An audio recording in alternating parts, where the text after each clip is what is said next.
Cuidado com as pessoas que vocês se casam. Conta que conheceu a esposa Megan em um dormitório da faculdade, depois da polícia ter invadido o quarto dela e encontrado a melhor amiga morta depois de ter sido esfaqueada mais de 42.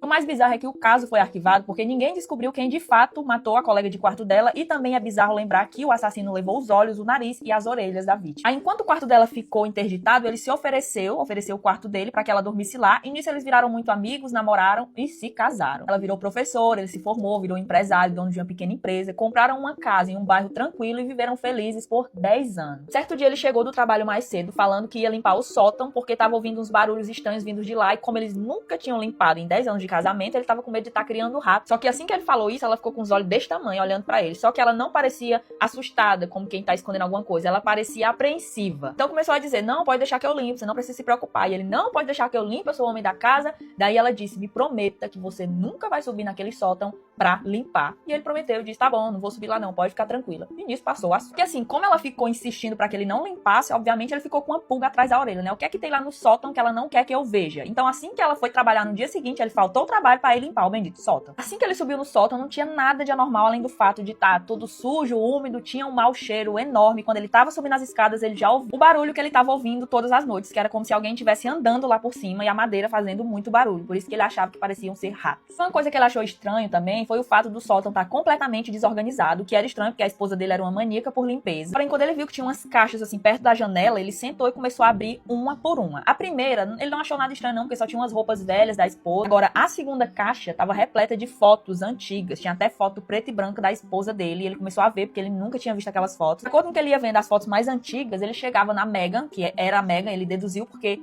parecia muito com ela. Nas fotos criança, ela parecia muito feliz, estava num balanço. E essas fotos ela ia crescendo, né? Ela estava num balanço, depois estava numa cama elástica, brincando, né? Como se alguém estivesse tirando foto dela de acordo com que ela fosse crescendo. O que chamava a atenção dele é que em todas essas fotos tinha uma garotinha observando ela ao longe. Uma garotinha que parecia ser muito parecida com ela em todas as fotos. E em cada foto, essa garota parecia estar se aproximando mais. Por mais que fosse muito parecida, diferente da Megan, da garotinha da foto, a garota que ninguém sabia quem era que estava aparecendo por trás dela, parecia estar com muita raiva o tempo todo. Então, como ele achou aquilo tudo muito estranho, ele pegou a caixa, levou pra cozinha e esperou a esposa voltar do trabalho. Assim que ela voltou do trabalho, ele sentou com ela e mostrou a caixa. E quando ela viu as fotos, ela olhou pra ele completamente aterrorizada e perguntou, você subiu no sótão? E ele disse, sim, eu subi no sótão porque eu queria limpar. Eu te falei que ia limpar. Assim que ele falou isso, ela pegou a mão dele e arrastou pra fora de casa, entrou dentro do carro e começou a dirigir. Ela parecia apavorada no volante, dirigindo pra longe de casa, e foi aí que ela começou a dizer o que estava acontecendo e o que de fato estava trancado dentro daquele sótão.